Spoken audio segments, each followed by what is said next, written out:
صلوات.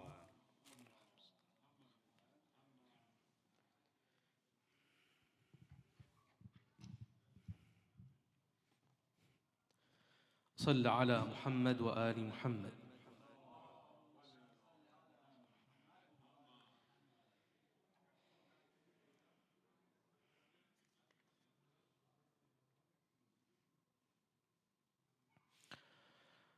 أعوذ بالله من الشيطان الرجيم.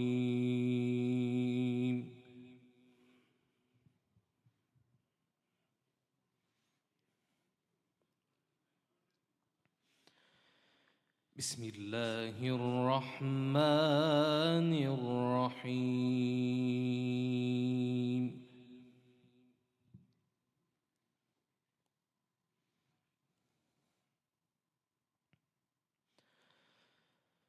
إنا كل شيء خلقناه بقدر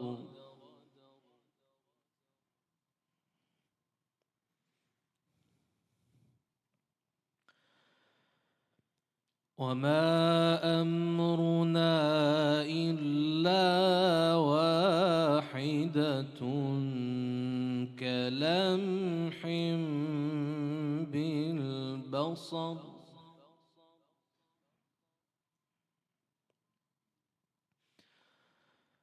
ولقد أهلكنا أشياعكم فهل من مدكر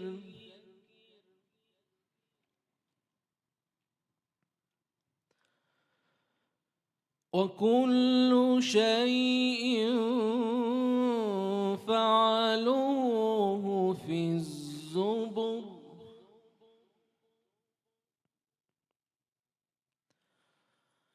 وكل صغير وكبير مستطر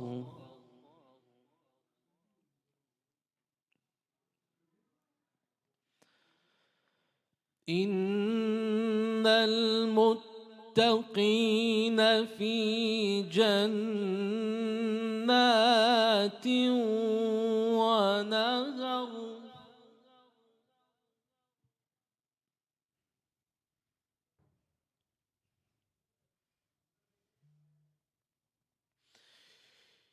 في مقعد صدق عند مليك مقتدر بسم الله الرحمن الرحيم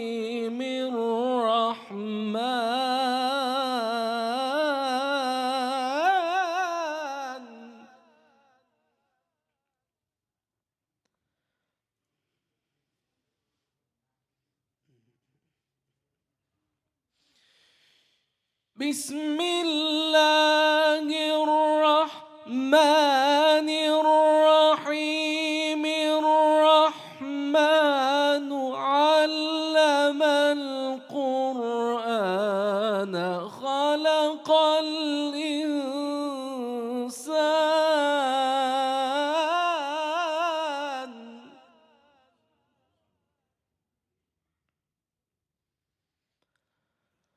علمه البيان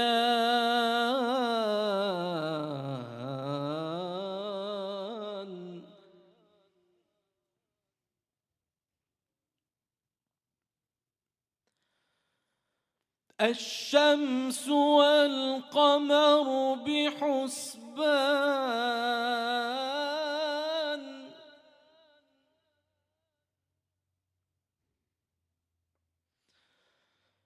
والنجم والشجر يسجدان والسماء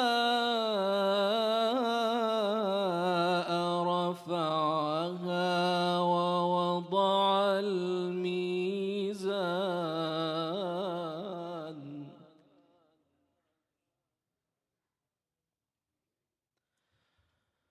ألا تطغوا في الميزان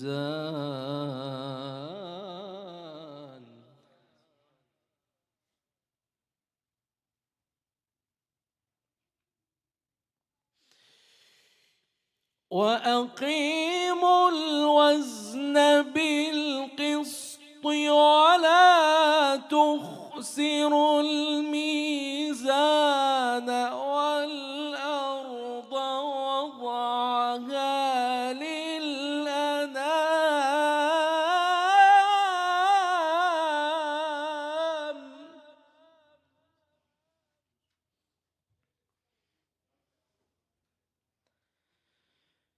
فيها فاكهة والنخل ذات الأكمام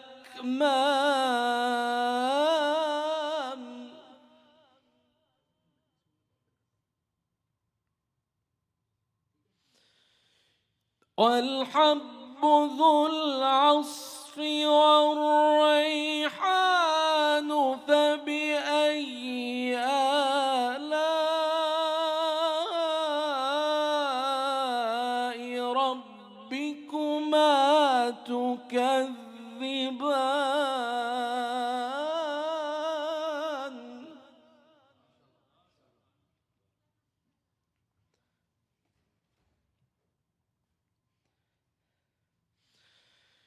خلق الإنسان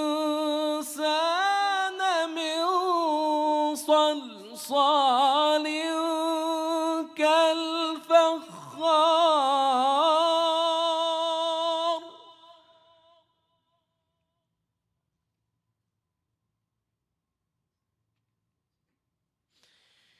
وخلق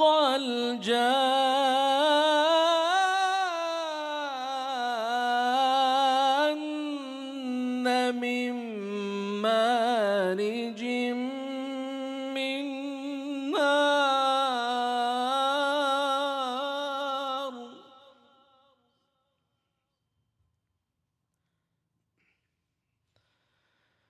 فبأي آلاء ربكما تكذبان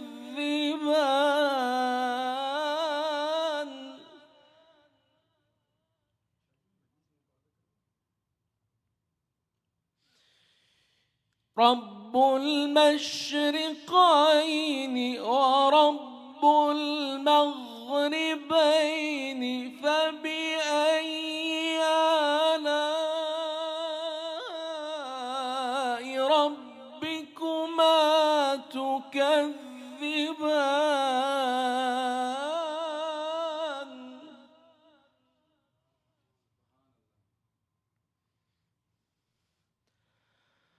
مرج البحرين يلتقيان بينهما برزخ لا يبغيان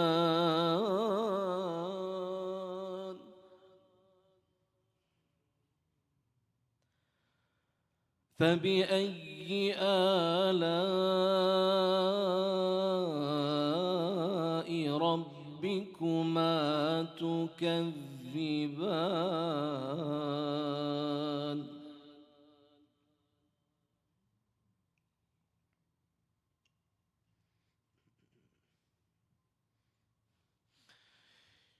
يخرج منهما اللؤلؤ والمرجان فبأي آلاء ربكما تكذبان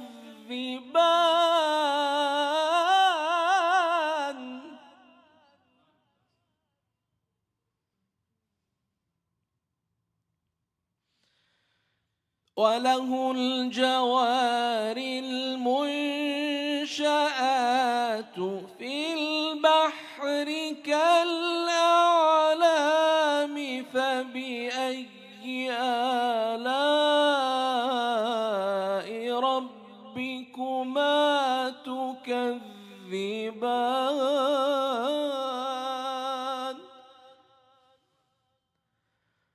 كل من عليها فان ويبقى وجه ربك ذو الجلال والإكرام صدق الله العلي العظيم. اللهم صل وسلم وزد وبارك على رسول الله وآله الأطهار، على رسول الله وآله الأطهار. صل على محمد وآل محمد.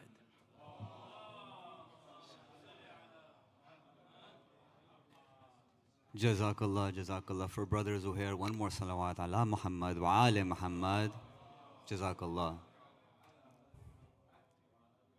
سلام کے لیے میں درخواست کرتا ہوں جناب سید صفدر شاہ صاحب سے کہ وہ آئیں اور مولا کی بارگاہ میں کلام پیش کریں. بر محمد و آل محمد صلوات.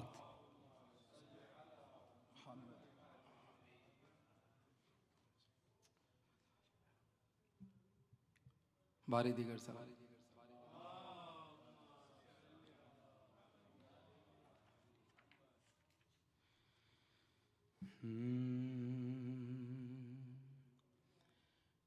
کربلا کی خاک پر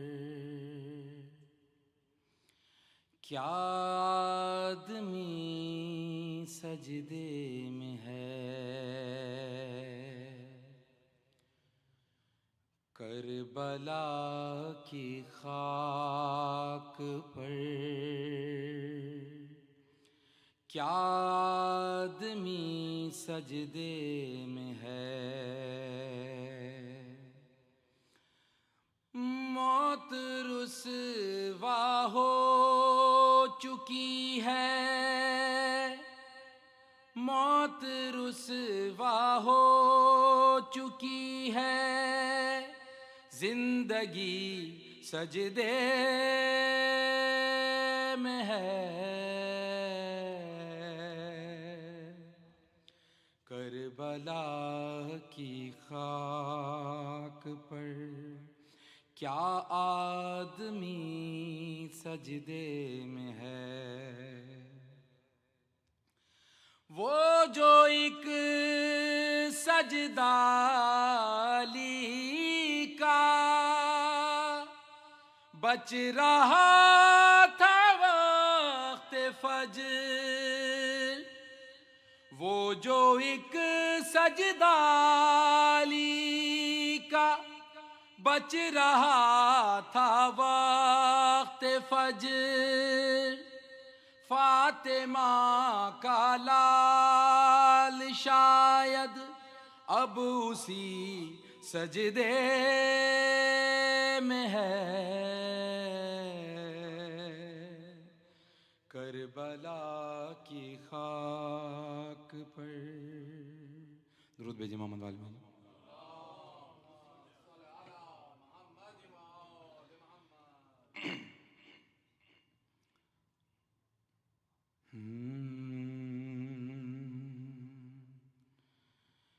ہائے زندان،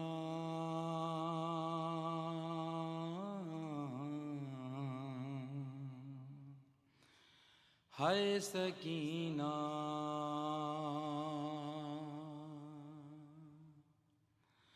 ہائے زندان،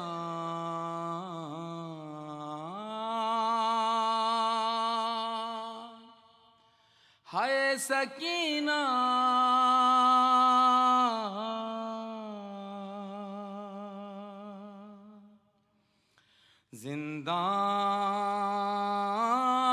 زندان کھل گیا ہے، ہائے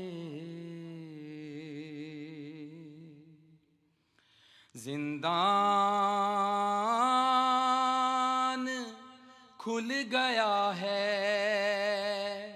سکینہ وطن چلو،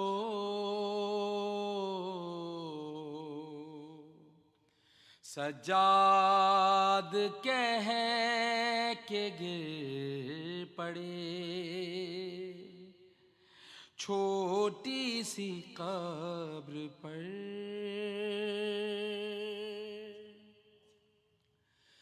مظلوم ایسے گر پڑا، مظلوم ایسے گر پڑا، تربت پہ بہن کی جیسے حسین تھے گرے، اکبر کی لاش پر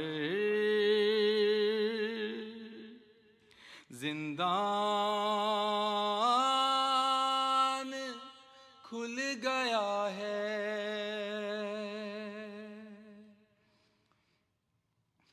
دیکھو نہیں رہی میرے ہاتھوں میں اب رسن، جانے لگا ہے قافلہ اب لوٹ کر وطن، لیکن تو بہن شام میں، لیکن تو بہن شام میں قیدی ہی رہ گئی، کھا کر تماچے سو گئی زندہ کی خاک پر،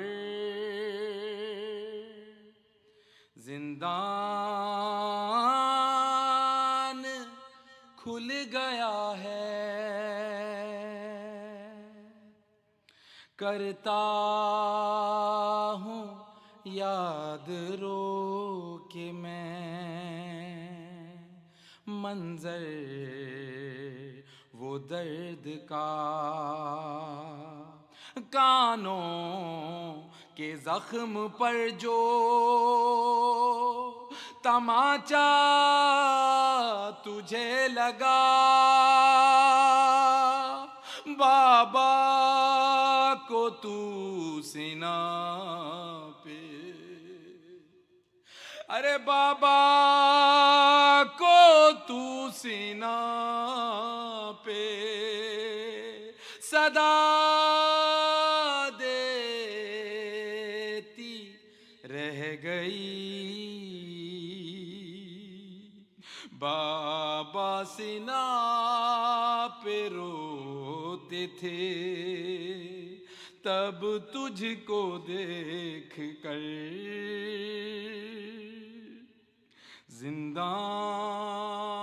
زندان کھل گیا ہے، اماں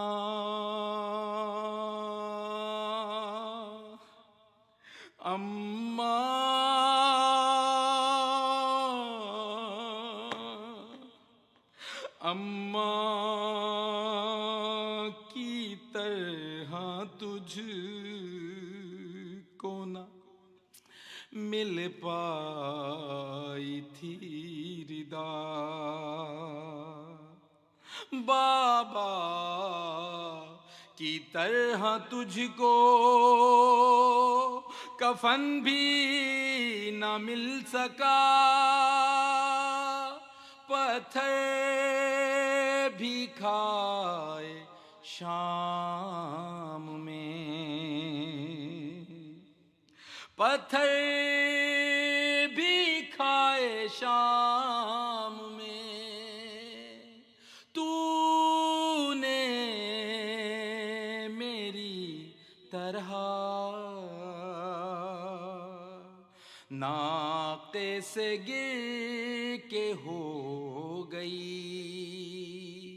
تیری بھی خم کمر،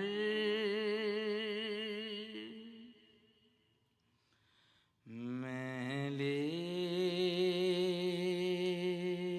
کے تجھ کو شام سے واپس نہ جا سکا،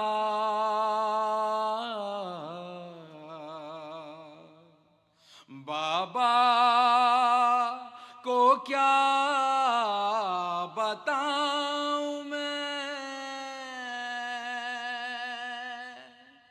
اب جا کے کربلا کرتے میں دفن کر کے، ارے کرتے میں دفن کر کے بنائی تیری لحد، عابد کو خون رلائے گا یہ درد عمر بھر، ہائے زنداں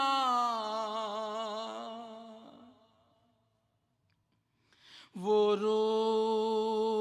رخصت حسین پہ زینب کا امتحان ایسا ہی آج پھر سے ہے، اے زندان کا سما سجاد ہو رہا ہے، سجاد ہو رہا ہے، جدا ایسے بہن سے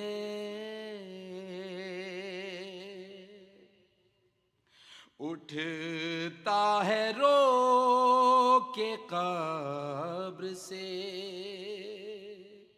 ارے گرتا ہے قبر پر، ہائے زنداں، ہائے زنداں، ہائے زنداں۔ درود بھیجو۔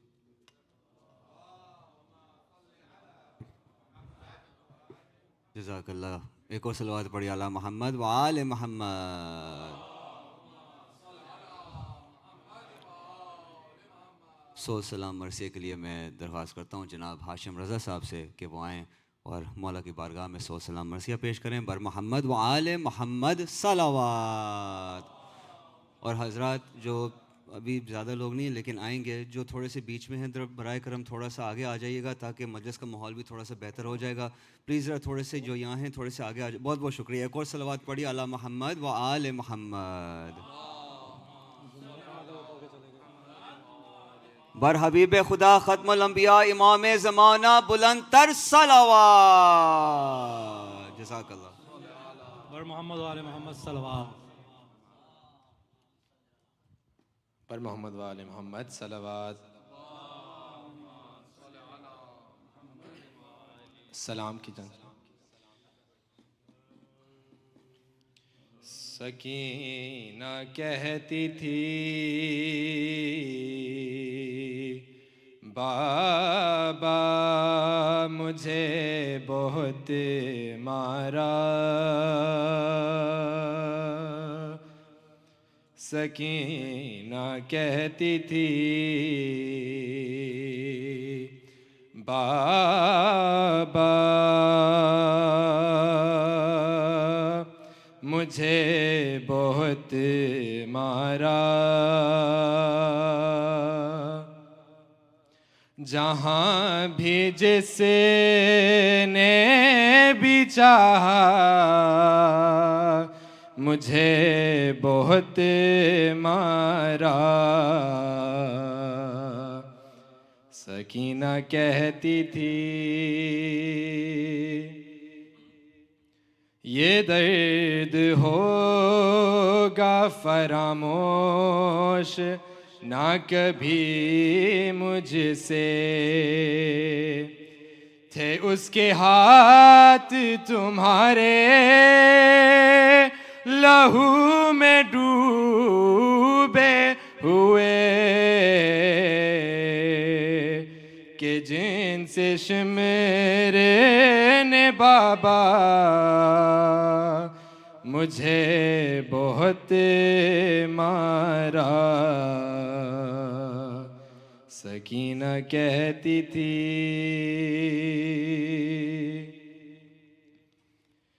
وہ خون روتا تھا حالت کو دیکھ کر میری،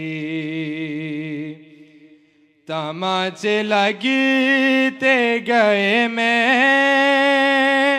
ضعیف ہوتی گئی،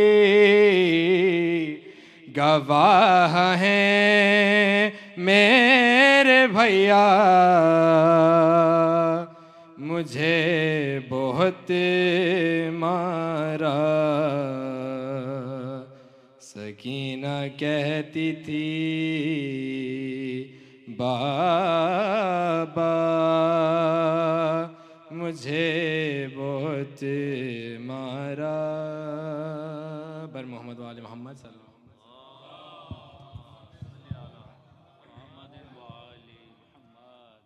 بر دیگر نعرے صلوات، سلام کے چند شعر۔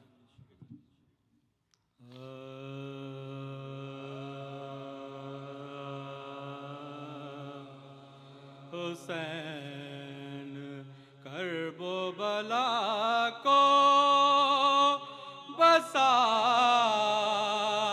کے سوئے ہیں، حسین کرب و بلا کو بسا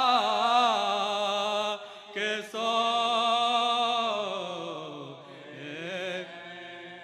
مدینہ چھوڑ کے جنگل میں آ کے سوئے ہیں، حسین کرب و بلا کو بسا کے سوئے، اسی کے واسطے مانگی تھی مہلت یک، حسین حر کا مقدر جگہ کے سوئے ہیں، حسین کرب و بلا کو بسا کے سوئے ہیں، جو ساتھ لے کے گئے داغ ماتم چراغ اپنی لہد میں جلا کے سوئے ہیں، حسین کرب و بلا کو بسا کے سوئے، سکینہ پاس نہ جھولا نہ گود مادر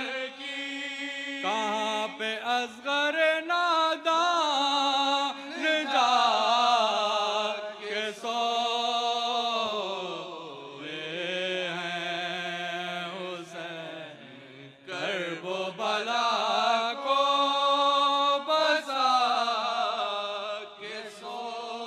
زبان خشک سے مانگا تھا پیاس میں پانی، ملا ہے تیر مگر مسکرا کے سوئے ہیں حسین.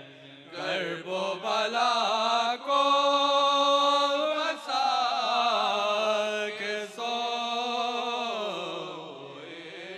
اٹھا نہ زوجے حر ان یتیم بچوں کو تماچے شمر کے معصوم کھا کے سوئے ہیں حسین. کرب و بلا کو بسا کے سو. لحد بھی ترنا ہوئی ہائے بے کسی، پسر کی لاش پہ آنسو بہا کے سوئے ہیں حسین. کرب و بلا کو بسا کے سو. مدینہ چھوڑ کے جنگل میں آ کے سوئے ہیں حسین.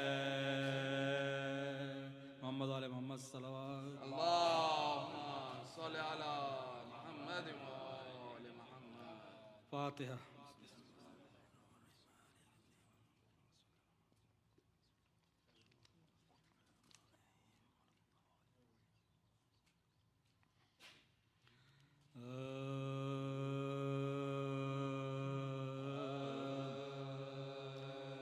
زندہ میں جب کے دختر شابر مر گئی، دنیا سے دافتن سفر خلد کر گئی. کنبے کے دل پہ داغ خدائی کا غل پڑ گیا حسین کی عاشق گزر گئی. غل پڑ گیا حسین کی عاشق گزر. جنت بسائے چھوڑ کے دنیا کے بعد تازہ کیا ہے پھر علی اصغر کے داغ. تازہ کیا ہے پھر علی اصغر کے داغ کو. بازو ہلا کے بانو ناشا نے بی بی پہ در کے سر سے اٹھاؤ تو سر ذرا باتیں ابھی تو کرتی تھی آنسو بہا. ساقط ہے نبض ہائے غضب سرد دست پا. منہ دیکھتے ہی اس کا نقشہ بدل گیا کس وقت سانس رک گئی کب دم نکل کس وقت سانس رک گئی کب دم نکل گیا. قربان جاؤں مرنے کی ماں کو خبر نہ کی. واری میرے ریاض پہ تو میں نظر نہ کی. یہ رات ماں کے ساتھ تڑپ کر بسر نہ کی. جی بھر کے بھی زیارت روح پدر نہ کی. جی بھر کے بھی زیارت روح پدر نہ کی. چوتھے برس میں آئے سیداری جہان سے دکھ قید کے نہ اٹھ سکے ننھی سی جان. دکھ قید کے نہ اٹھ سکے نہ बच्ची ये माँ तुझे किधर अब ढूंढने को जा, है गम रसीदा तूने कयामत के दुख उठा, छुड़कर पेदर से गुड़ की खाई तमाच खा, बीबी रसन बदी तेरी गर्दन में हाय हाय, बीबी रसन बंदी तेरी गर्दन में हाय, जो सख्तियाँ फलक ने दिखाई वो सह गई, बूंदे जो छिन गए मेरा मुँह तक रह गई, बूंदे जो छिन गए मेरा मुँह तक रह गई, मैयत के पास ज़ैनब बेकस्ती नारज़ा कहती थी हाय शेफ्ता सरवर ज़मान, चिल्लाते थे ये हज़रत सज्जाद ख़ासता, बीमार हमको छोड़ के तुम चल बसी बहन, बीमार हमको छोड़ के तुम चल बसी, हम रह गए तड़पने को दुनियाए ज़श्त में, क्या खुश नसीब तुम थी के पहुँची बहे, क्या खुश नसीब तुम थी के पहुँची बहेश्त में, जिंदा में जब के दुख्तर शबीर मर गई। मोहम्मद सल्लल्लाहु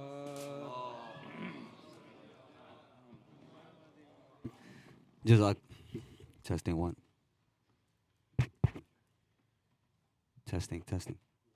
Muhammad wa ali Muhammad salawat. Testing one. One more salawat ala Muhammad wa ali Muhammad. A'udhu billahi minash shaitanir rajeem. Bismillahir rahmanir rahim. Hazrin majlis. Brothers and sisters, Khawateen Hazrat, Assalamu alaikum wa rahmatullahi wa barakatuh. As you know, tonight is the last night in the series of these majalises to commemorate tomorrow is the last night to commemorate the shahadat of Bibi Sakina. Inshallah, we hope that you will all come, inshallah, and join in this majlis, in this pursa.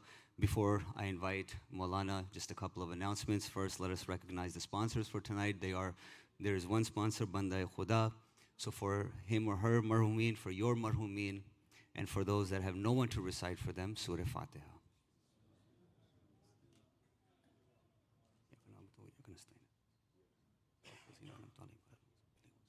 There's also a request for Surah Fatiha for the following: Marhum Sayyid Azharul Hassan, Sayyid Tasneem Haider, Sayyida Qudsiya Haider, Sayyida Rais Fatima, Umme Ali Al-Hilo, Sayyid Abdul Rasul Al-Hilo, his sons Ali, Asghar Muhammad, Jawad, and Salah Abdul Nabi Zebek, for them as well, Surah Fatiha.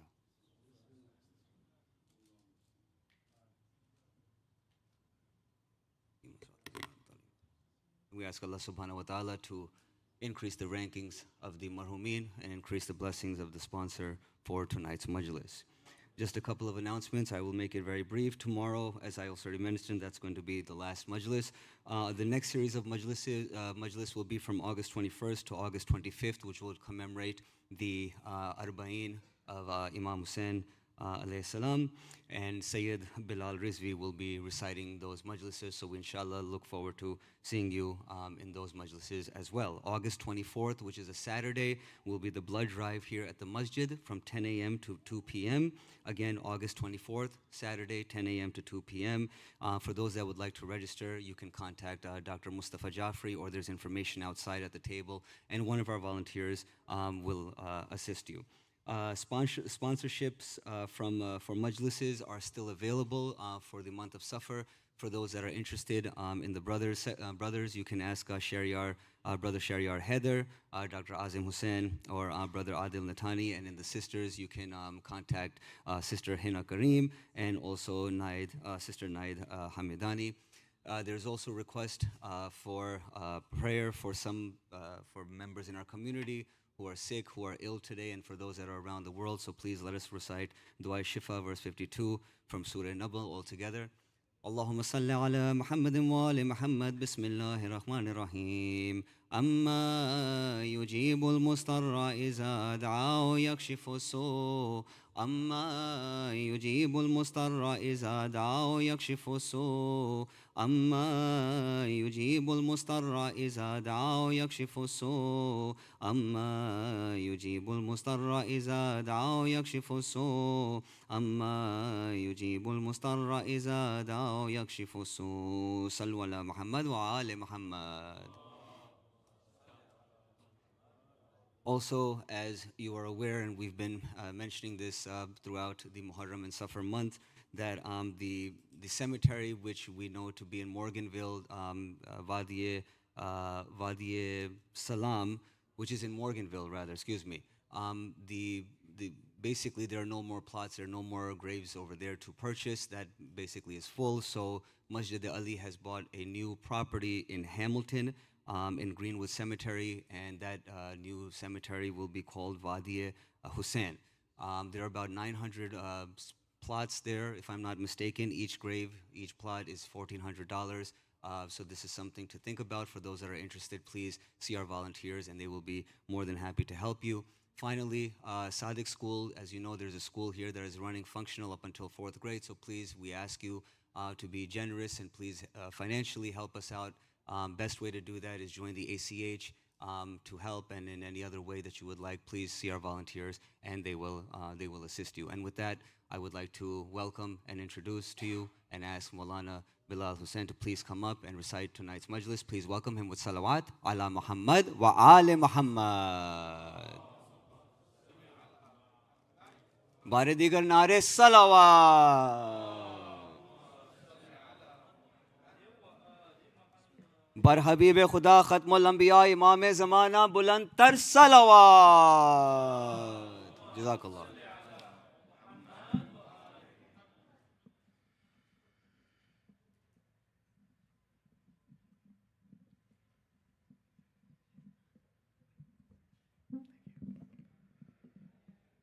رحم الله من يقرأ سورة الفاتحة.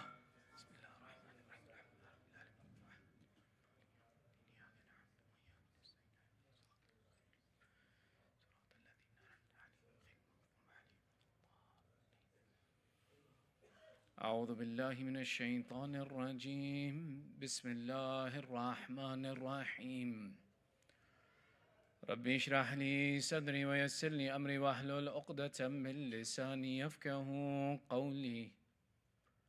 الحمد لله رب العالمين، ثم الصلاة والسلام على سيدنا ونبينا وحبيب إله العالمين أبي القاسم محمد.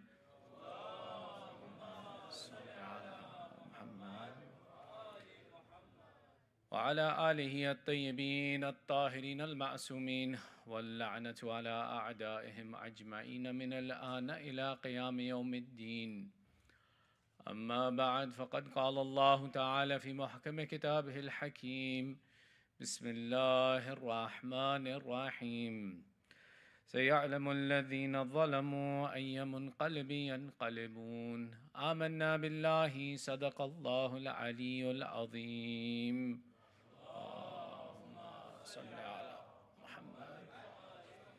Your second salawat for love of Muhammad wa ali Muhammad.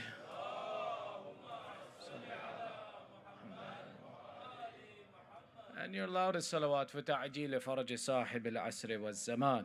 Allahumma salli ala Muhammad wa أعظم الله أجورنا وأجوركم بذكر المسائب-e-Ali Muhammad. May Allah increase in our reward for commemorating the difficulties of Ali Muhammad.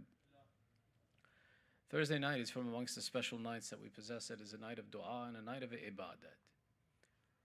There's an interesting point that's going on in the community and worth to mention. Years ago, I went up to my parents and I said to them, I've bought my first piece of property. I want you to congratulate me. I've bought property. They were very excited. They had no idea, and they came up to me and said, "Really, you bought property?" I said, "Yes, I'm very excited about the property that I bought. It's the first thing that I've bought that's a piece of property, and I want you to congratulate me for it." And they did. They said, "Son, where is it?" I said, "I'll show you." And I took them, and we went to the Qabristan. And the first piece of property that I bought was my grave. Man is by nature neglectful of death.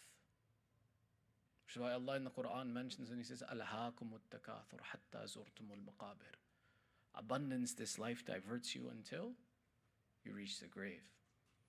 One of the important elements as we grow our children, yes, it's a very good habit. We've established that as our children grow up, we introduce them to Hajj, we introduce them to Ziyarat. But remind them about death. Make it from amongst the practices of our community to introduce and to educate our children and our communities about this important reality and this fact that we have to prepare for, and that we should always keep in mind that there is something ahead of us that is beyond this life. Our Prophet would give the advice and he would say, "Alaykum bihadim al-ladhat."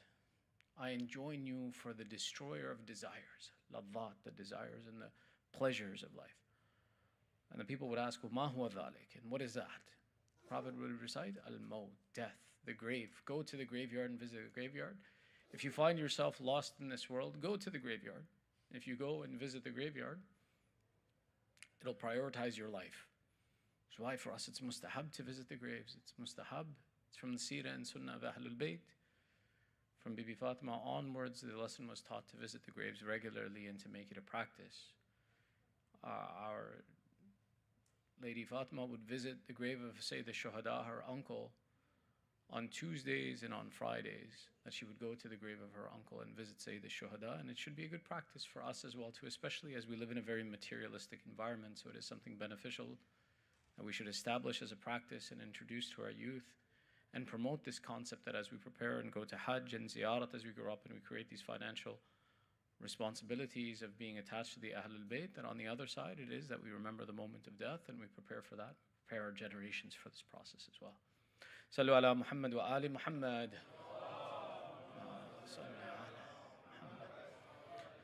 Tonight's topic, in a different train than the topic that we had yesterday, talks about, and our discussion tonight is pertaining to what's happened to the head of Abu Abdullah after the day of Ashura. The discussion tonight is a little bit on the heavy side, but it's split into 4 parts, and it has some tariq bayan of history, as well as some important points that are affiliated with the lessons that are taught by this event of what happened to the head of Imam Hussain. So inshallah, we'll begin our discussion in these 4 parts with your loudest of salawat ala Muhammad wa ali Muhammad.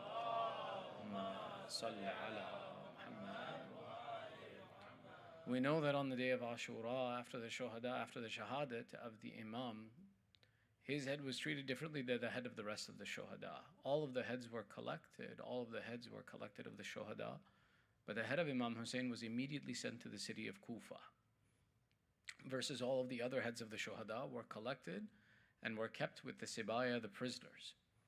With the rest of the heads, what they did was they collected them and they split them amongst the Qabilas that participated in the Ma'arika, in the battle. The intention of this was that obviously the army of Umar Asad was massive, and the enemy that they had faced was very small. The basis of reward that would be given was by the gallantries and the braveries of battle. The habit was that the Arab would reward the ones who participate in battle, but where the enemy was so few, it became the responsibility of Mal'un to separate the heads into the various clans so that the clans would receive a reward from the Khalifa for what they participated in. And the Shuhada's heads were paraded with the Sibaya, with the prisoners and the family of Ali Muhammad, and they left the field of Karbala on the 11th of Muharram. But on the 10th of Muharram, Umar Asad, immediately after the event of the Shahadat of Imam Hussain, sent the head of Abu Abdullah straight to the city of Kufa. Famously, the one who was given this head to take it to Kufa, his name was either recorded as Khuli or Khuwalli. Khuwalli ibn Yazid is the Arabic pronunciation of his name, who was given the head, and he proceeded immediately from Karbala around the time of Asr straight to the city of Kufa. And his intention was, as Umar ibn Sa'ad had instructed him, go straight to the Khalifa, to go straight to Ubaydullah ibn Ziyad and present him with the head of Imam Hussain to say that we have completed the task that was given to us. Now the distance between Karbala to Kufa is about 80 kilometers. And if he left at Asr his time of reaching there, because it takes some time even with a horse, was such that the gates of the palace had been closed. So Khawali went in straight to the palace, but he found the palace closed, so he returned to his house. When he returns to his house, he takes the head of Imam Hussain and he places it under a wash basin, something that was used to wash the clothes. It was a bucket that they would use for washing the clothes. He placed it under that and he went to his bedroom. This Khawali had two wives. One was from the Bani Asad and one was Hadrami, Noura al-Hadrami, Noura bint al-Hadrami. Noura is the one who narrates. She says, that night was my night to spend with my husband. I went to go see Khawali and I went to him and I asked him, Bashir, what happened? You're here all of a sudden. What happened? And he explained and he says, I have brought for you all of the wealth of this world. She says, really? He says, yes, I have brought for you the head of Hussain ibn Ali. She narrates herself, she says that I said to him, the others bring gold and silver and you bring to me the head of Rasul, the grandson of Rasulullah. She says, I swear by this that your head and my head will never be under the same roof ever again. She says, I exited the room. He called his other wife from the family of Banu Asad. And I went down to where in the courtyard was the basin was placed. And she says, I swear to you in that night, I saw a column of light rising from this head to the heavens. And I would see white colored birds circling this place. The next morning, Khawali came, took the head of Abu Abdullah and proceeded in to go see Ubaidullah ibn Ziyad. Famously, it's either narrated that it was Bashir ibn Malik or it was Khawali who goes and proceeds to Ubaidullah ibn Ziyad and recites a piece of poetry and says, fill my saddlebags with gold or silver because I have brought for you the best of creation, the one who was best from his mother and father, and who when it came to lineage there was no one better than him. Ubaidullah ibn Ziyad becomes upset upon hearing this and he says, if you knew this about him, then why did you kill him? And whoever this was, whether it was Bashir or whether it was Khawali, it said that Ubaidullah had him killed and there was no reward given. The description continues and describes and says that Ubaidullah with his courtiers sitting inside of the governor's palace of Kufa took a stick and began to strike the lips of Imam Hussain. As he did this, Zayd ibn Arqam, who was one of the companions of Rasulullah present, he says, "O Ubaidullah, I ask you to lift up your hand because I have seen Rasulullah kiss these lips." The disrespect that Ubaidullah displays to the head of Imam Hussain, in some narrations go so far as to say that it was as if we saw from his disrespect that the walls began to bleed to curse this Ubaidullah for his actions. Eventually, Ubaidullah lifted up his hand and he takes the head and he has it paraded around the city of Kufa on a spear. This is where their famous description says that as the prisoners of Karbala entered into the city of Kufa, it's a very famous narration. It says as the Sibaya, as the women entered into the city of Kufa, that for the first time Sayyidah Zainab saw the head of her brother on a spear. Now, let me explain this hadith and why it's a significant hadith. We're going to take a little bit of time to explain some of these points. We have 4 areas to mention. We're still within the first.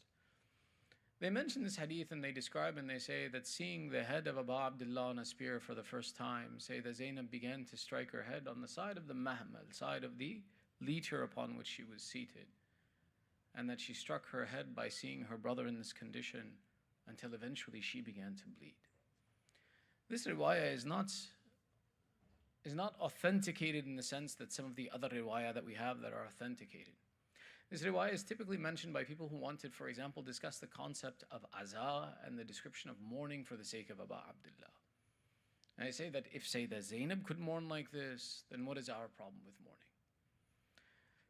In reality, we don't need this hadith to prove that the rituals of mourning and aza and latam and matam and sina zani are acceptable and that these descriptions are permissible for the process of mourning about Abdullah. And rather, it's da'if in its condition itself. Further to that, the actual description of how Sayyidah Zainab enters into the city of Kufa, this conflicts with it. That famously, these women were not mounted on litters when they were brought and they were taken as prisoners. The intention of the army of Umar Asad was to disrespect, to denigrate these women as much as possible, such that a litter which would be commonly used for a lady to be seated upon a camel was not even offered to them. In some descriptions, and some mu'arikhin have written that they were mounted onto the backs of mules, others that they were mounted onto the backs of camels without a litter in difficulty. The riwayah itself has some problems with it. However, the essence of the goal of describing and the permissibility of aza, we don't have to go to this level. Rather, aza was something that was established from the shahadat of Hazrat Hamza. At the shahadat of Hazrat Hamza, Rasulullah invited the women of Medina to come and to mourn over Hazrat Hamza. He saw the women mourning their dead, and he says, there is no one who mourns my uncle. So the women of Medina gathered and they held majlis, and there was azad done, as was the tradition of the Arab. And that's sufficient for us to say that if Rasulullah promoted this, his uncle would say the shuhada of his time. Aba Abdullah is Sayyid al-Shuhada for all time. And to mourn for him and to express our grief for him is a natural occurrence, and it would be min bab awla, more recommended than even that. In this way, after we say that Ubaidullah paraded the head around the city of Kufa, he then sent the head of Imam Hussain from Kufa to Sham, which is the second point of the story and the history of what happens to the head of Imam Hussain. This time period from going from Kufa to Sham, there are many places where this head was kept, but there are some things that were specific to the head of Imam Hussain that were unlike anything else. One of them is that the head of Imam Hussain recited Quran. This recitation of Quran includes the verse that we began our discussion with from Surah Ashura, the final verse. وَسَيَعْلَمُ الَّذِينَ ظَلَمُوا أَيَّ مُنْقَلِبٍ يَنْقَلِبُونَ. Certainly those who are the oppressors shall soon know what a turning they have turned and what they have brought ahead of themselves from their actions. And that they said that we would hear the head of Imam Hussain recite this verse. There is Surah Kahf and verses of Surah Kahf pertaining to Ashab-e Kahf that are famously narrated as being recited by the head of Imam Hussain. One in particular is highlighted, the 9th verse of Surah Al-Kahf.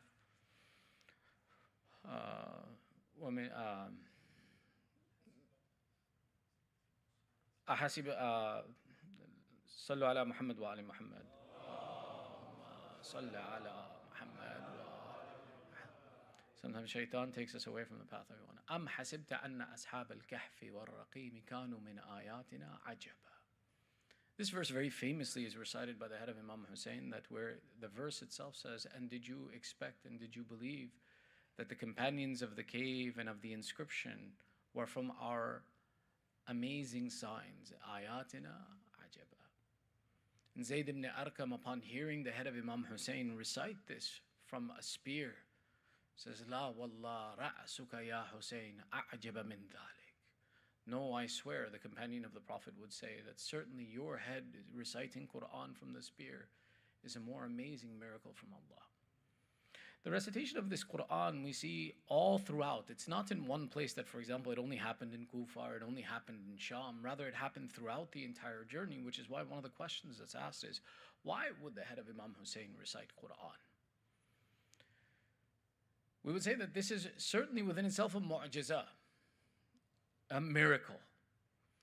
Any miracle that takes place in Islam serves one of two purposes: either to prove the religion of Allah or to protect the religion of Allah. When we see the head of Imam Hussain reciting Quran and reciting the verses of Surah Kahf and reciting other verses of the Quran, whether from Surah Ashura or from Surah Al-Baqarah as well too, there are verses that are noted to be recited. We would say that there are two reasons why intellectually we can come to this conclusion. One is that the intention was to protect the religion of Allah and to provide a source of hidayah. You see, the nature of Muslimin at this point in time was that the belief was that the Khalifa represents the religion of Islam. If the Khalifa has won a victory against someone, that means that Islam has won a victory over an enemy of Islam. But now when you see the one that is being paraded as the enemy of the Khalifa reciting the Quran from a spear, you would question and say, if this was an enemy of Islam, why is this head of someone reciting the Quran? It was a source of hidayah in the sense that people would know the truth and the reality of what was this Khalifa. This wasn't the only aspect of knowing the reality and a source of guidance. Rather, we know that the ladies of Karbala were also a source of hidayah and guidance, and they spread the message. At times, they were given the opportunity, whether in Kufa or in Sham, to recite speeches. But throughout this distance, does that mean that the people between Kufa and Sham didn't have guidance to this opportunity? Sometimes they would interact with the women. We have narrations that describe to us and say that as the women were being paraded, and the women would come to them, because they would interact with women, and offer them sadaqah and charity, that say that Zainab would turn back and say, return the charity to them. Do not accept charity from anyone.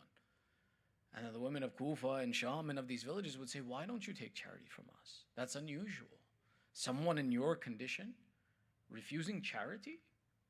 Who is in more need than you, who has no family, no support, who is being paraded as a prisoner? And the women of the Ahlul Bayt would reply and say, we are the family of the Prophet. It is haram upon us to receive charity. So that the women would be educated to say, who is it that the Khalifa has defeated? He's killed the family of the Prophet. Others would look upon the heads of these shuhada, and when they would see a 6-month-old child mounted on a spear, they would say, what Khalifa can represent to Islam that would kill a 6-month-old child? And hidayah would be the purpose of that message. The same is to say that the head of Abu Abdullah reciting these verses of the Quran was an invitation to hidayah to question what kind of an enemy, what kind of Islam kills someone who has the nur and the ma'rifah that Allah has given him the tawfiq and the miracle to recite the Quran from a spear. So from one aspect, it was the invitation to hidayah, and there were those who took the hidayah. Amongst the journey for Abu Abdullah and these people on the spears and in traveling was the aspect that people accepted Islam seeing this condition. Famously, there's a story of a Jewish rabbi, and there's a famous story of a Christian priest. There's another Christian priest who, upon seeing these heads, says, this is the grandson of your prophet. I shall give you 10,000 dinar. Let me keep him for the night. And he keeps the head of Abu Abdullah in what was a church at that point in time for the night. And they narrate that we received 10,000 pieces of gold or silver from him, that the next day, after we left this place, turned into sand and all the gold disappeared. That there was no profit to be made from the killing of the grandson of the Prophet. In this aspect, one element that we see is that the recitation of Quran was a hidayah. The other thing that we can see from this, Sallu ala Muhammad wa ali Muhammad.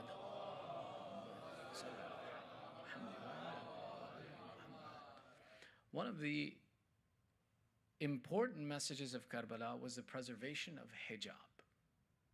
The preservation of the dignity of the women of the family of the Prophet. When you ask the question, why did Hazrat Abbas not fight freely on the day of Ashura? Hazrat Abbas being one of the greatest tools in the arsenal of Imam Hussain. It was because Imam Hussain made him the commander and placed him in front of the tents so that the women would feel a sense of security, that they were protected. When you see after the shahadat of Hazrat Abbas, when there is no protector for the women, Abu Abdullah makes a statement, Al-an ankasara dahri. Now my back has been broken. Because now he's left alone on one side to fight with the army, and on the other side to protect his women. And they tried to take advantage of this, and even our 12th Imam in Ziyarat-e-Nahiyah describes this moment, and he says, my salam upon that one, who when the sweat of death overtook his brow, would continue to look secretly at his tents and his women, and to move his hands and feet to indicate that his life was still present. Imam Hussain, when he was alone, said a condition. He said a condition, he says that in the tradition of the Arab, it is that as long as the men are alive, the women are not disturbed. Then therefore, as long as this Hussain is alive, I ask you not to disturb the women and to leave your hands off from them. And this is the moment that Imam Zaman describes in Ziyarat-e-Nahiyah by saying that for the protection of these women, when anyone else in your condition, O Imam Hussain, would have been lost in the pain of death, you continue to focus on protecting your women. Concept of hijab and the role of men in hijab is one of the secrets of Karbala, or one of the hidden messages that only one who understands the mission, the akhlaq, the tarbiyah of Ahlul Bayt will recognize. That this hijab and its preservation is not a women's issue. It's a family issue. It is the responsibility of the men to ensure, to protect, and to take on difficulties that a woman's hijab is not disturbed. So the other message that we can see from this description, that the head of Imam Hussain on a spear passing between the cities of Kufa and Sham would recite the Quran, was to distract the people from looking at the women of Ahlul Bayt.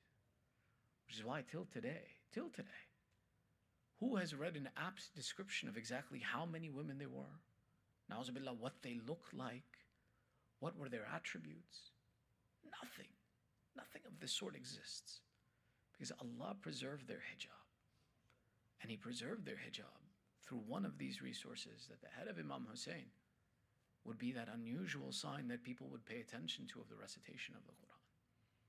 Even the women believed in the importance of this preservation of hijab, which is why upon the entrance to Sham, you see a very famous conversation. We narrate this conversation typically around the 1st of Safar, upon the entrance of the women into the city of Sham,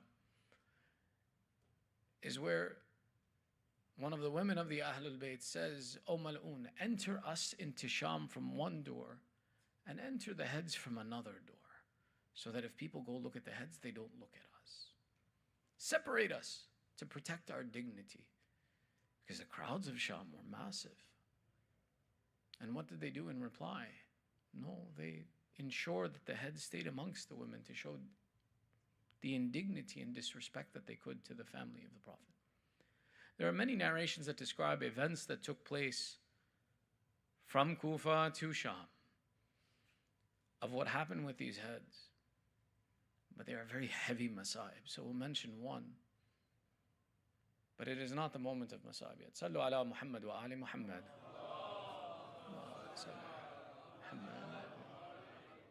They describe and say that one of the soldiers in the army who was responsible for watching over these people and parading them through the town says at night we would find a place to rest and we would all get drunk in that time. He says one night it happened, we had made a fire and we were sitting under a tree and we had taken the head of Imam Hussain and hung it from the tree. And we had spent that night becoming intoxicated, and most of my friends had become unconscious from intoxication, yet I was slowly still awake. In the light of the fire, as I lay there, I could see the head of Imam Hussain hanging, and I would slowly see a small child who would proceed towards the head. She would come close, and then she would run away. Kind of like a frightened animal. An animal that is scared approaches very cautiously and in a frightened way. He says, slowly I would see her come closer, then run away. And then again she would come closer and then run away after a while. Until eventually when she felt she was safe, I saw this child come and sit under the head and look up at the head of her father. Eventually as that head turned, it turned and said to the child, "Oh my child, there is a small time and then soon you shall join me again." And the child, upon hearing this, got up and ran away again. They describe and say upon the entrance to Sham, when the heads were paired with these prisoners, the people of Sham not only threw trash at the women and the children, not only threw burning water at the women, but one narrator describes and he says that an old woman with a bent back, upon seeing the head of Imam Hussain on a spear, reached down and picked up stones and started throwing them at the head of Abu Abdullah.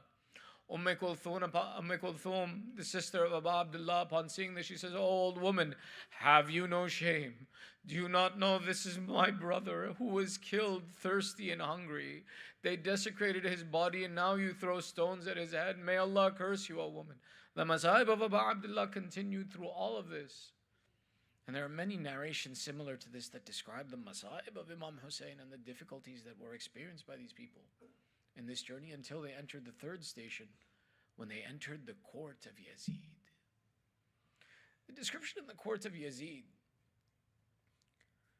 begins with a description that is similar to that of Ubaydullah ibn Ziyad. But one of the things that Yazid did, when he wanted and paraded these people into his court, he wanted the head of Imam Hussain brought in front of him. But it was against the ghira, it was against the dignity of the Arab that he could do anything to the head of Imam Hussain while the women were in front of him. So he takes the women and he places them and seats them behind his chair. And then he has the head of Imam Hussain and Imam Zainul Abidin brought in front of him. One of the difficult mentions in this point is that they describe and say that the women, while they were sitting behind the throne of Yazid, they could hear that there was a stick hitting someone.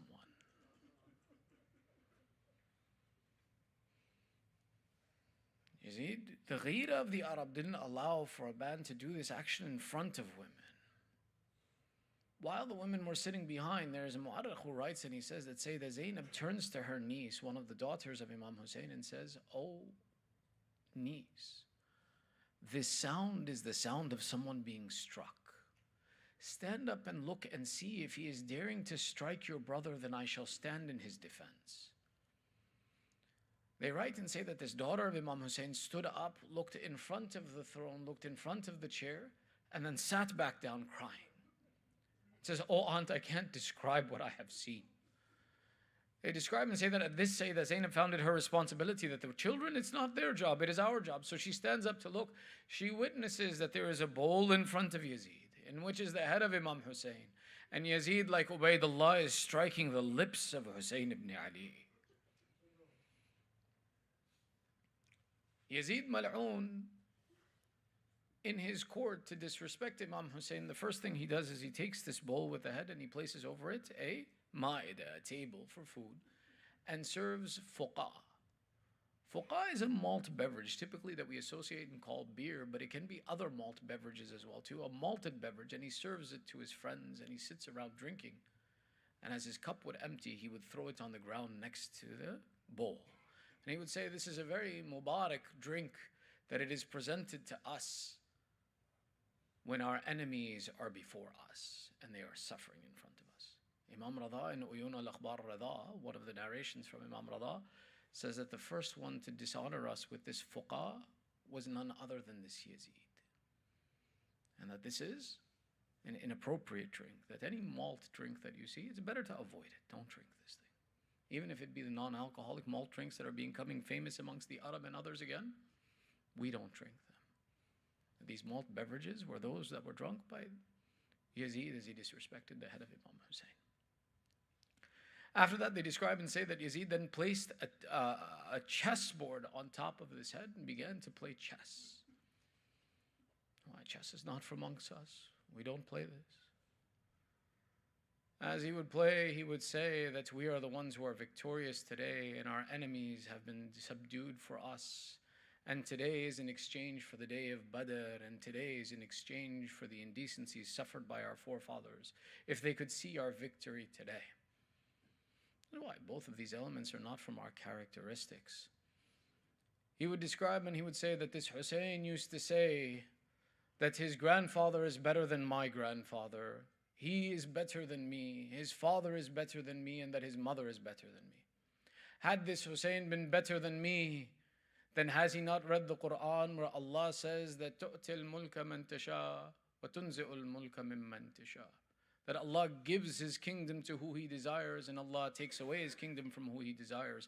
How could he dare to say that he is better than me? As for his grandfather, it's true that his grandfather is better than mine. As for his mother, it's also true that his mother is better than mine. Because what is the comparison between Fatima and my mother? But he says, as for his father is the one who tasted loss at my father's victory. And he tried to describe the event of Siffin in this way, that it was the victory of Muawiyah over Amir al-Mu'mineen. And he claimed his superiority in this way and tried to show down the status of the Ahlul Bayt. It's described and said that after this event, for some period of time, he hung the head of Imam Hussain from the palace in Sham, whether it was for a day or for a period of time. After this, we see the narration that the heads were returned to the Sibaya and were returned to the women. But that raises the fourth question of what happened to this head. Where did it go? The description of what happens to the head of Imam Hussain, there are 5 different narrations that describe and say, where is the head of Imam Hussain today? 3 of them we disregard, and 2 of them there is debate amongst. The 3 that we disregard are the narrations. There is one that describes and says that the head of Imam Hussain was taken to Misr and buried in Egypt. One that says that the head was taken to Medina and buried in the city of Medina. And the third that says the head was buried in Sham. The rest of the shuhada, their heads are noted to be buried in Sham, and there's a place in Sham that is a ziyarat. May Allah give us tawfiq to return to Sham, where we say the heads of the shuhada were buried. These 3 we disregard. Why? Because there are only historians who make these statements to say that this is where the head was, but none of the Ahlul Bayt or the Aimma alayhimus salam have any commentary on whether it be Sham, whether it be Misr, or whether it be Medina. The other two places where it could possibly be, we see narrations of the Ahlul Bayt that describe this as a possibility. One of them is in Najaf by the grave of Imam Ali, and the other is returned to Karbala. Amongst the two of these, what's interesting is that sanadan, riwayatan, the weaker of these two is that the head was returned to Karbala. Sayyid ibn Tawus narrates and he says that there are some qad ruya, but he doesn't explain who narrates. He simply says that there are narrations that say that the head of Imam Hussain was returned to Karbala. And he says, from amongst the ta'ifa of ulama, from amongst a group, ta'ifatuna, that many ulama agree with this position that it was returned to Karbala. But he doesn't share a narration that proves this. The only other narration that exists is one from the daughters of Imam Ali, Fatima bint Ali, who makes the narration, says that my brother Imam Zainul Abidin, or my nephew Imam Zainul Abidin, returned with us and the head of Imam Hussain and returned it to Karbala. But it's a weak narration. The other narrations that talk about that the head was returned to Najaf, there are over 9 narrations that are narrated in different books that describe and say that the head of Imam Hussain was taken to the city of Najaf. These narrations go so far as even from our 6th Imam, Ja'far ibn Muhammad as-Sadiq alayhi salam. You see, the grave of Imam Ali was not publicly known to society until the 4th Imam began introducing to the Shia where the grave was, then the 5th Imam and the 6th Imam introduced to the Shia where the grave of Imam Ali was. Amongst the narrations of Imam Sadiq introducing the grave to the Shia and including his own son Ismail are the narrations that describe and say that when Imam Sadiq takes his son Ismail and proceeds to Najaf, there are 2 graves there, a big one and a small one. And after they recite the ziyarat of Imam Ali, he says to his son, he says, and here do the ziyarat of the head of Imam Hussain, of your grandfather Imam Hussain. And there are 7 or 8 other riwayahs similar to this that describe and say that when you go to Najaf after the ziyarat of Imam Ali, do the ziyarat of Imam Hussain. Till today, actually, we do it as well too, when Allah may give us all tawfiq. When we go to Najaf, we typically recite 4 ziyarat. 4. One is the ziyarat of Imam Ali himself, one of his Hazrat Adam alayhi salam, who is buried in the same place, and one of Hazrat Nuh, who is also buried in that grave. So we describe and we say that Amir al-Mu'mineen is buried on one side between Nuh and Adam. That these two are on either side of Imam Ali. When you go to that zari, there are 3 graves in there. The 4th ziyarat that you typically recite is a short ziyarat of Imam Hussain. And it's noted that the ziyarat is because the head of Imam Hussain was buried there. Now, if you go, you don't see a separate place or a location, nor do you see any marker of this burial of where the head of Imam Hussain was kept. The reason for that, and the discussion around that, is to say that the head of Imam Hussain was kept there for a period of time, and then it was returned to Karbala. And that the actual head is still buried in Karbala. They collect between these 2 sets of narrations, between Karbala and Najaf, that for some period of time the head was brought to Najaf, and then from Najaf it was replaced into Karbala. How? There are a few discussions about this. First and foremost, we take a look and we see when Imam Zainul Abidin is allowed to leave, he says, give me the head of my father. And Yazid says, I won't do that. I will not give them to you. So one argument is to say that Imam Hussein's head was not taken with Imam Zainul Abidin, but rather Imam Sadiq, a narration of Imam Sadiq says that one of our lovers, one of Mawlan Lana, one of our lovers, one of our servants, took the head from Sham and brought it to Kufa, brought it to Najaf, and it was buried here. And then from here, it was moved to the land in Karbala.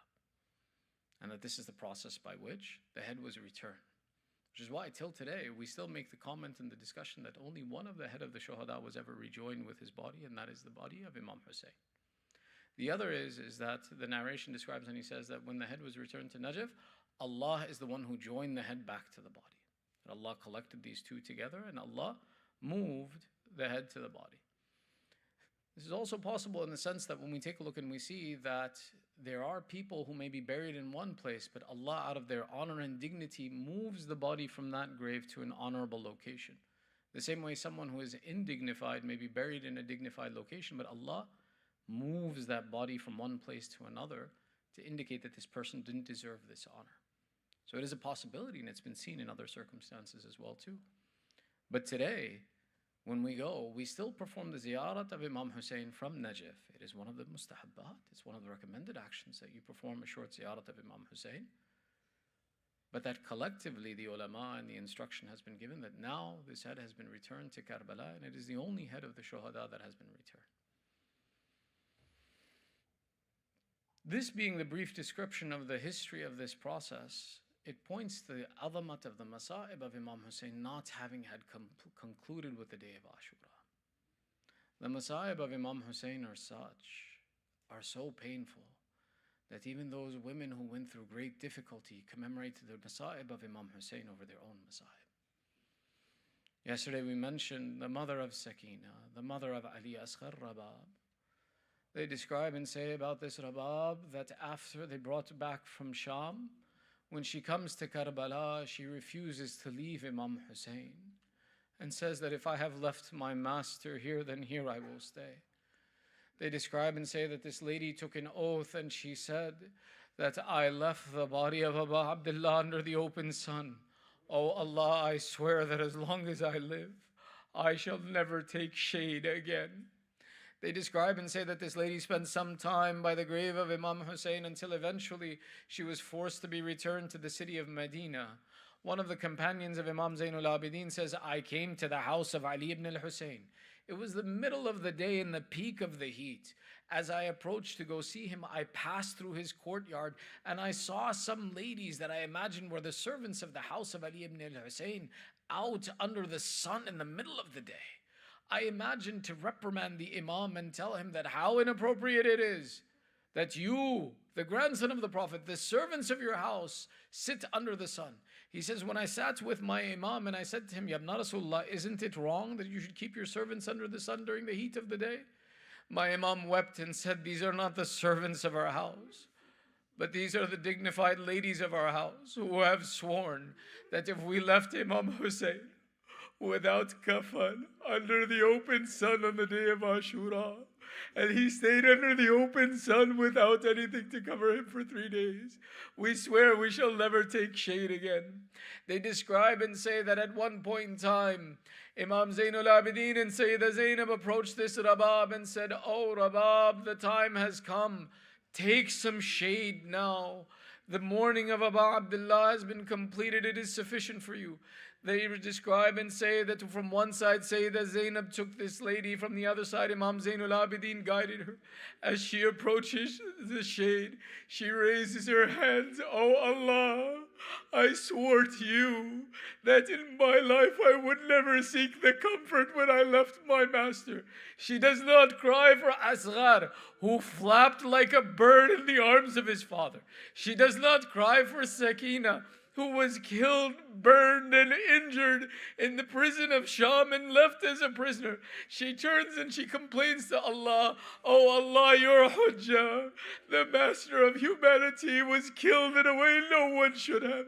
I could not honor him. She takes the oath of Imam Hussain. By the oath of that son of Zahra, who stayed under the open sky, Ya Allah, I am in a condition now that either my oath will be broken, or I will listen to the authority of the Imam. Ya Allah, end my life in this moment. They describe and say before she reaches the shade, the soul of Rabab leaves her body, and she dies in anger over the killing of Imam Hussain.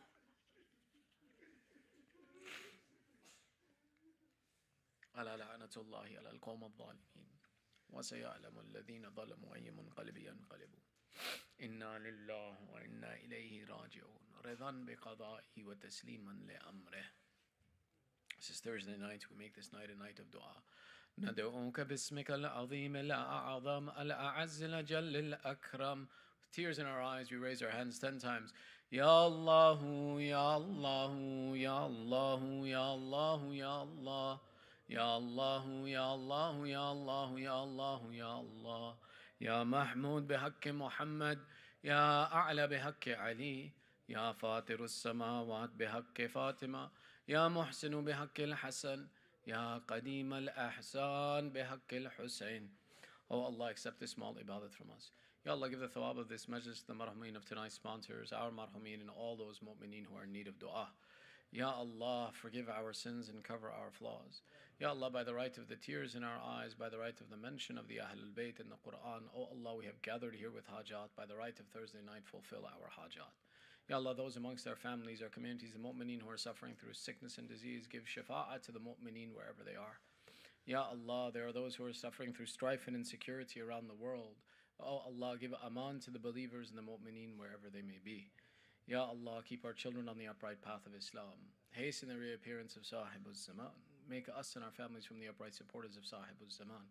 Entitle us to the ziyarat of Imam Hussain in this world and the shafa of Imam Hussain in the hereafter. 1 Surah Fatiha, 3 times Surah Ikhlas. لأرواح المؤمنين والمؤمنات مع الصلوات. اللهم صل على محمد وعلى بسم الله الرحمن الرحيم الحمد لله رب العالمين الرحمن الرحيم مالك يوم الدين إياك نعبد وإياك نستعين بسم الله الرحمن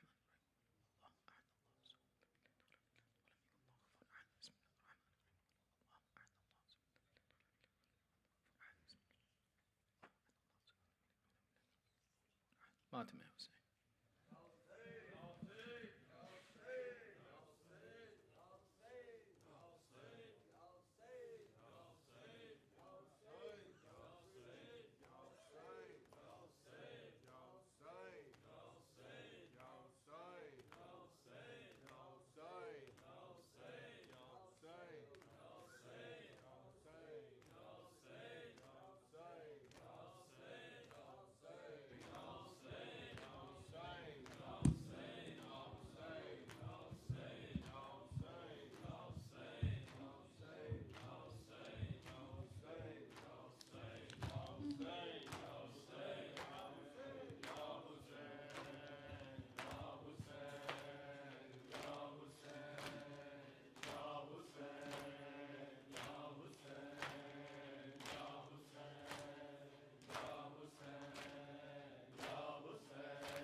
چار سالہ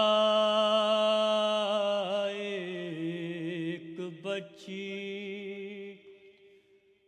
رہ گئی زندان میں 4 سالہ ایک بچی رہ گئی زندان میں 4 سالہ ایک بچی رہ گئی زندان میں 4 سالہ ایک بچی رہ گئی زندان میں آج تک روتی ہے جس پر بے کسی زندان میں 4 سالہ ایک بچی رہ گئی زندان میں آج تک روتی ہے جس پر بے کسی زندان میں چار سالہ ایک بچی رہ گئی زندان میں 4 سالہ ایک بچی رہ گئی زندان میں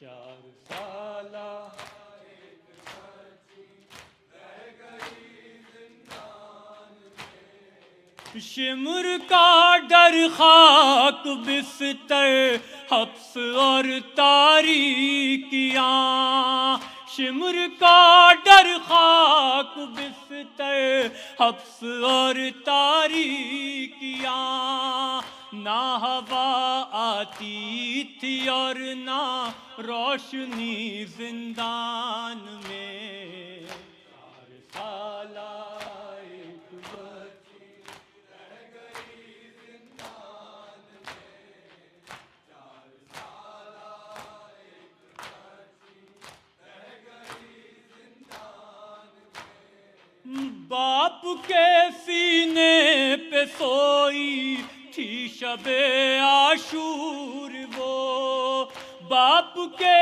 سینے پہ سوئی تھی شب عاشور وہ، باپ سے بچھڑی تو پھر نہ سو سکی زندان میں، 4 سالہ ایک بچی رہ گئی زندان میں، 4 سالہ ایک بچی رہ گئی زندان میں۔ غسل میت آنسوؤں سے اور کرتے کا کفن، غسل میت آنسوؤں سے اور کرتے کا کفن، موت بھی اس بے کسی پر رو پڑی زندان میں، 4 سالہ ایک بچی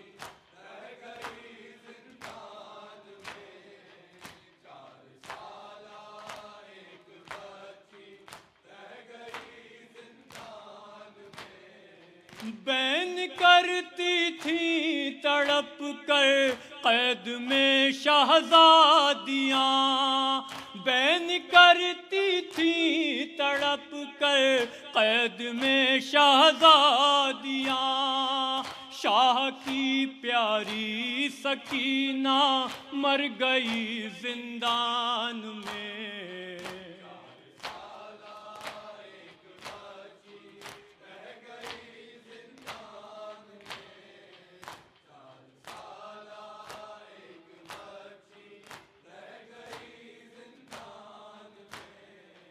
جب بندھے ہاتھوں سے عابد نے اٹھایا لاش کو، جب بندھے ہاتھوں سے عابد نے اٹھایا لاش کو، ایک صدائے واہ حسینہ گونج اٹھی زندان میں، 4 سالہ ایک بچی رہ گئی زندان میں، 4 سالہ ایک بچی رہ گئی زندان میں۔ بھائی نے اپنی بہن کو قید میں دفنا دیا، بھائی نے اپنی بہن کو قید میں دفنا دیا، ایسا ماتم ہو نہ پایا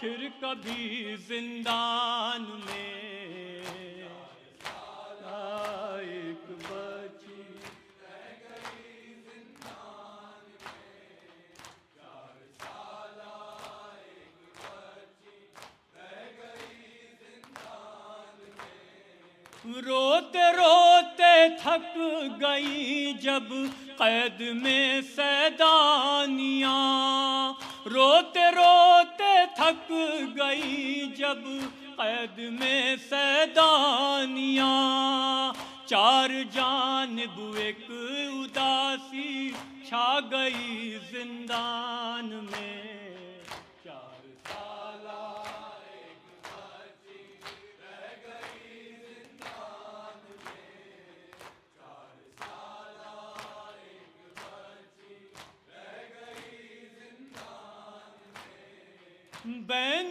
مظہر عابدین نے لکھ دیے جو کامران، رو رہے ہیں سن کے نوحہ ماتمی زندان میں، 4 سالہ ایک بچی رہ گئی زندان میں، 4